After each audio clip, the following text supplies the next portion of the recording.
உண்மையை மட்டுமே சரியான வழி என போதித்த குருநானக் அவர்களின் பிறந்த நாள் இன்று. அவர் உண்மையை மட்டுமே சரியான பாதை என போதித்தார். நான் அவராலே முழுமையாக ஈர்க்கப்பட்டேன். லட்சக்கணக்கான இந்தியர்கள் உலகம் முழுவதும் எண்ணற்றோர் அவருடைய போதனைகளை பின்பற்றி வருகின்றனர். நான் இப்போது சொல்வது 100% உண்மை மட்டுமே.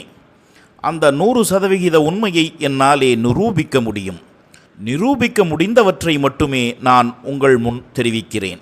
இங்கே ஹெச் ஃபைல்ஸ் என நாங்கள் பெயரிட்டிருக்கிறோம்.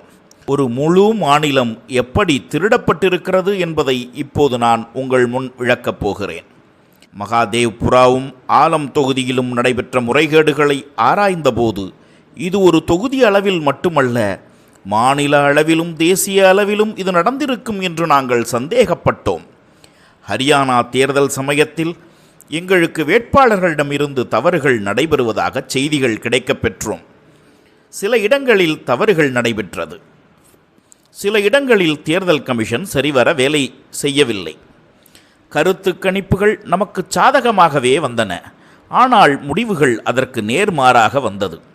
இதே போலத்தான் மத்திய பிரதேசம், சத்தீஸ்கர், மகாராஷ்டிரா என்று நமக்கு இந்த அனுபவம் தொடர்கதையானது.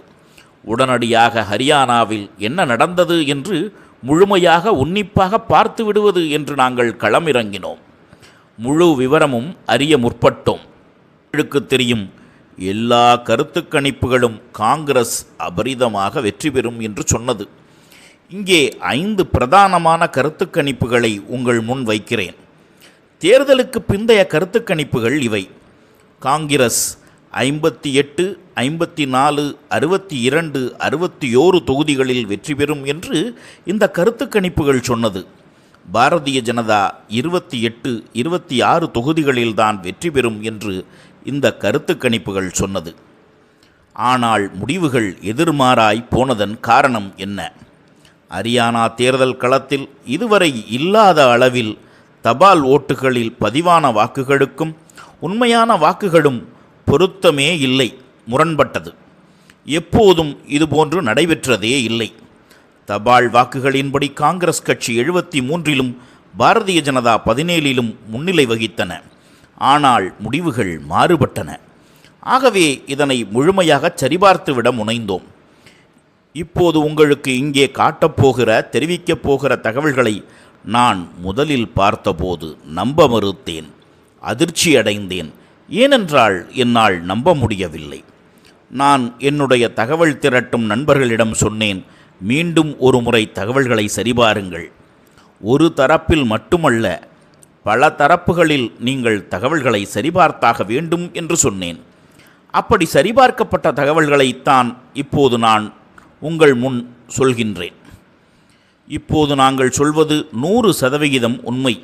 அந்த தகவல்களை 100% எங்களாலே நிரூபிக்க முடியும்.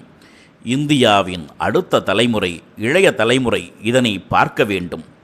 உங்களிடமிருந்தே நீங்கள் திருடப்படுகிறீர்கள்.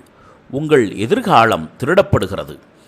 ஆகவே நீங்கள் இதனை முழுமையாக பார்க்க வேண்டும். பலமுறை சரிபார்த்த தகவல்கள். ஆகவே நாங்கள் தேர்தல் கமிஷனை தைரியமாக கேள்வி கேட்க முடியும். எங்களாலே இந்த தரவுகளை 100% நிரூபிக்க முடியும். காங்கிரஸ் முழுமையாக வெற்றி பெற முடிந்த இடங்களில் தோற்றது எப்படி? தோல்வி முகத்தில் இருந்த பாரதிய ஜனதா வென்றது எப்படி? தேர்தலுக்கு பிறகு 2 நாட்கள் கழித்து அனைத்து கருத்து கணிப்புகளும் காங்கிரஸ் முழுமையாக வெற்றி பெறும் என்று சொன்னது. அந்த நேரத்தில் இந்த பெரிய மனிதர் சொல்கிறார், பாரதிய ஜனதா கட்சி வெற்றி பெறும், அதற்கான உத்திகள் பிஜேபியிடம் இருக்கிறது என்று சொல்கிறார். அப்போது ஒரு நமட்டு சிரிப்பும் சிரிக்கிறார். அதனை நாங்கள் சந்தேகமாக பார்த்தோம். 22 இடங்களில்தான் காங்கிரஸ் பின்னடைவு. ஒட்டுமொத்த மாநிலம் முழுவதும் 1,18,000 வாக்குகள் தான் பாரதிய ஜனதாவுக்கும் காங்கிரஸுக்குமான வித்தியாசம். 22 தொகுதிகளில் இந்த பின்னடைவுக்கான காரணம் என்ன ஆராயத் துவங்கினோம். இந்த பெண் யார்? எந்த மாநிலம்? யாராலும் கணிக்க முடிகிறதா? முயற்சி செய்து பாருங்கள். யாருக்கும் தெரிகிறதா? கோவா, மகாராஷ்டிரா அல்லது ஹரியானா? இவர் 22 முறை ஹரியானா சட்டமன்ற தேர்தலில் வாக்களித்திருக்கிறார். 10 வாக்குச்சாவடிகளில் இவர் பெயர் இருக்கிறது. சில வாக்குச்சாவடிகளில் அவர் பெயர் சீமா, சில வாக்குச்சாவடிகளில் அவர் பிரீத்தி, இன்னும் சில வாக்குச்சாவடிகளில் அவர் சரஸ்வதி, சில வாக்குச்சாவடிகளில் அவர் பெயர் ராஷ்மி என்று 10 வாக்குச்சாவடிகளில் ஒரே புகைப்படத்தை பல்வேறு பெயர்களில் கொண்டு வர முடியும் என்றால் அது ஒரு வாக்குச்சாவடி அளவில் செய்யப்பட்ட தவறல்ல, மத்திய அளவிலே இந்த தவறை செய்திருக்கிறார்கள். இவர் யார் என்று நீங்கள் சொன்னால் நான் பரிசு தர தயாராக இருக்கிறேன். யாரும் முயற்சி செய்து பாருங்கள். இவர் பிரேசில் நாட்டினுடைய மாடல் அழகி. 25 லட்சம் போலி வாக்காளர்களில் இவரும் ஒருவர். இது முழுவதுமாக திட்டமிட்ட முறைகேடு. இவருடைய அதிகாரப்பூர்வ வலைதள பக்கத்தில் ஸ்கேன் செய்து பார்த்தால் இவர் பிரேசில் நாட்டைச் சேர்ந்தவர் என தெரிகிறது.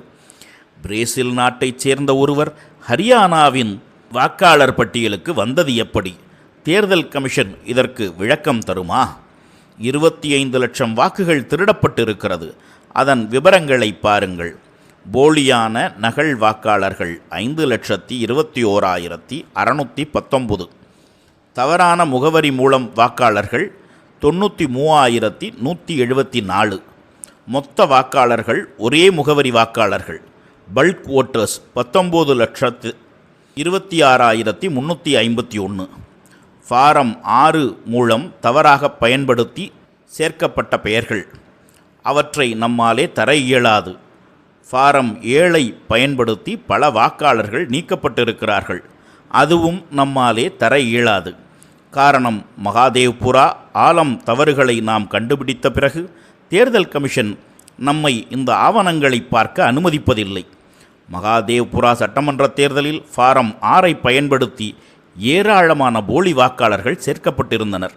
அதே அடிப்படையில் பார்த்தால் இங்கே 7 முதல் 10 லட்சம் வாக்காளர்கள் சேர்க்கப்பட்டிருக்க வேண்டும். ஆனால் அதற்கான சரியான ஆவணங்களோ தரவுகளோ நம்மிடம் இல்லை. ஆனால் இந்த 25 லட்சம் வாக்காளர்கள் குறித்த தகவல்களை நம்மாலே நிரூபிக்க முடியும். ஹரியானாவில் மொத்த வாக்காளர்கள் 2 கோடி பேர். வாக்குத்திருட்டின் மூலம் முறைகேடாக வாக்களித்தவர்கள் 25 லட்சம் பேர். அதற்கும் அதிகமாகவும் இருக்கக்கூடும். அப்படியென்றால் 8இல் ஒரு பகுதி போலி. சதவிகித கணக்கின்படி பார்த்தால் 12.5% போலி வாக்காளர்கள். இது முழுமையான வாக்குத்திருட்டு. ஆனால் வெறும் 22,000 வாக்குகள் வித்தியாசத்தில்தான் காங்கிரஸ் 8 தொகுதிகளில் தோற்றிருக்கிறது. இந்த ஒரே புகைப்படம், ஒரே சட்டமன்ற தொகுதி, 100 வாக்குகள். தேர்தல் கமிஷன் இவரை எப்படி அனுமதித்தது? இவர்கள் பாரதிய ஜனதாவிற்கு வாக்களிக்க கூடியவர்கள் என்று தேர்தல் கமிஷன் சேர்த்திருக்கிறது. அதற்கான இடைவெளியை ஏற்படுத்தியிருக்கிறது. இங்கே 2 பத்திரிகையாளர்கள் மேடைக்கு வாருங்கள். யார் வேண்டுமானாலும் வாருங்கள். இது ஹரியானாவின் வாக்காளர் பட்டியல். வாருங்கள், நீங்களே பாருங்கள், நீங்களே சொல்லுங்கள். ரன்வீர் சிங், சம்பூர்ண சிங் இவர்கள் 2 பேரும் புகைப்படங்களும் பலமுறை வருகிறது. இந்த மனிதருக்கு வயது 93. நம்ப முடிகிறதா? மஜித் சிங் பல இடங்களில் தொடர்ந்து வருகிறார். 223 வாக்குகள் 2 வாக்குச்சாவடிகளில். ஒரே புகைப்படம். எப்படி சாத்தியம்? தேர்தல் கமிஷன் இதனை எப்படி அனுமதித்தது? இந்த நாடாளுமன்ற தேர்தலில் 223 வாக்குகளும் ஒரே வாக்குச்சாவடியில் இருந்தது கடந்த நாடாளுமன்ற தேர்தலில். இப்போது சட்டமன்ற தேர்தலில் அதனை 2 வாக்குச்சாவடிகளில் பிரித்து பதிந்திருக்கிறார்கள். இவர்கள் எத்தனை முறை வாக்களித்தார்கள் என்று தேர்தல் கமிஷன் சொல்லுமா? அதை சொல்லக்கூடாது என்பதற்காகத்தான் வாக்குப்பதிவின் போது எடுக்கப்பட்ட வீடியோ பதிவுகளை தர மறுக்கிறது, அளித்திருக்கிறது. இதுபோன்று 1000 உதாரணங்கள் இருக்கிறது. ஒரே நபருக்கு 200 வாக்குகள், ஒரே நபருக்கு 100 வாக்குகள், ஒரே நபருக்கு 50 வாக்குகள். இது எதற்காக? பாரதிய ஜனதா வெற்றி பெற வைக்க வேண்டும் என்பதற்காக ஏற்படுத்தப்பட்ட இடைவெளி. அந்த இடைவெளியை பயன்படுத்தினால் இருக்கிற ஒரே ஆவணம் தேர்தல் அன்று எடுக்கப்படுகிற பதிவாகிற வீடியோ. ஆகவே அந்த வீடியோ பதிவு அளிக்கப்படுகிறது, தர மறுக்கப்படுகிறது. 1,24,177 போலி புகைப்படங்கள் மூலம் வாக்காளர்கள் சேர்க்கப்பட்டிருக்கிறார்கள். இந்த ஒரு படத்தை பாருங்கள். இவர் இந்த வாக்காளர் பட்டியலில் 4 முறை வருகிறார். ஒரு இடத்தில் மம்தாவாக வருகிறார், ஒரு இடத்தில் துர்காவாக வருகிறார், மற்றொரு இடத்தில் சங்கீதாவாக அவதாரம் எடுக்கிறார், ஒரு இடத்தில் மஞ்சுவாக வருகிறார். ஒரே பெண், வயது, முகவரி, தகப்பனார் பெயர் மாற்றப்படுகிறது. இது எப்படி? ஆனால் புகைப்படம் ஒன்று. இந்த படத்தை பாருங்கள். இவர் வாக்குச்சாவடி எண் 20 இருக்கிறார், வாக்குச்சாவடி 24 இருக்கிறார், வாக்குச்சாவடி 27 இருக்கிறார், வாக்குச்சாவடி 106 இருக்கிறார். ஆனால் இவரை யாருக்கும் தெரியாது. அடுத்த நபரை பாருங்கள். அவருடைய பெயர் 150ஆம் வாக்குச்சாவடி, 137, 16 மற்றும் 26ஆம் எண் வாக்குச்சாவடி என 4 வாக்குச்சாவடிகளில் அவர் பெயர் இருக்கிறது. இதனை யாரும் தனிநபர்கள் செய்துவிட முடியாது. இதனை நீக்க தேர்தல் கமிஷனிடம் போதுமான கணினி மென்பொருள் வசதிகள் இருக்கின்றன. இவற்றை 2 நிமிடங்களில் அவர்களால் நீக்க முடியும். ஏன் நீக்கவில்லை? ருத்ர அபிஷேக் ஜெயின், இவர் 4 வாக்குச்சாவடிகளில் 431, 508, 130 மற்றும் 131இல் இவர் பெயர் இருக்கிறது. 2 நிமிடங்களில் செய்ய முடிந்த ஒரு விஷயத்தை ஏன் தேர்தல் கமிஷன் செய்யவில்லை? அவர்கள் பாரதிய ஜனதாவிற்கு உதவுவதற்காகத்தான் அதனை செய்யவில்லை. இந்த தள்ளுவண்டியில் இருக்கிற அத்தனையும் ஹரியானாவின் போலி வாக்காளர்கள் குறித்த விவரங்கள். ஏன் போலி வாக்காளர்களை தேர்தல் கமிஷன் நீக்கவில்லை? நீக்கினால் தேர்தல் முறையாக நடந்துவிடும். முறையான வாக்காளர் பட்டியல் உருவானால் தேர்தல் முறையாக நடந்துவிடும். தேர்தல் கமிஷன் தேர்தலை முறையாக நடத்த விரும்பவில்லை. அது பிஜேபிக்கு உதவ வேண்டும் என்று முடிவு செய்துவிட்டது. இன்னொரு தெள்ளத் தெளிவான உதாரணத்தை உங்கள் முன் வைக்கிறேன். ஆயிரக்கணக்கான வாக்காளர்கள் உத்தரப்பிரதேசத்திலும் வாக்களித்திருக்கிறார்கள், ஹரியானாவிலும் வாக்களித்திருக்கிறார்கள். இவர் பெயர் தால்சந்த், ஊராட்சி மன்ற தலைவர். அமைச்சர் லக்ஷ்மி நாராயணாவுடன் இந்த புகைப்படத்தில் இருக்கிறார். இவர் ஹரியானாவிலும் வாக்களித்திருக்கிறார், உத்தரப்பிரதேசத்திலும் வாக்களித்திருக்கிறார்.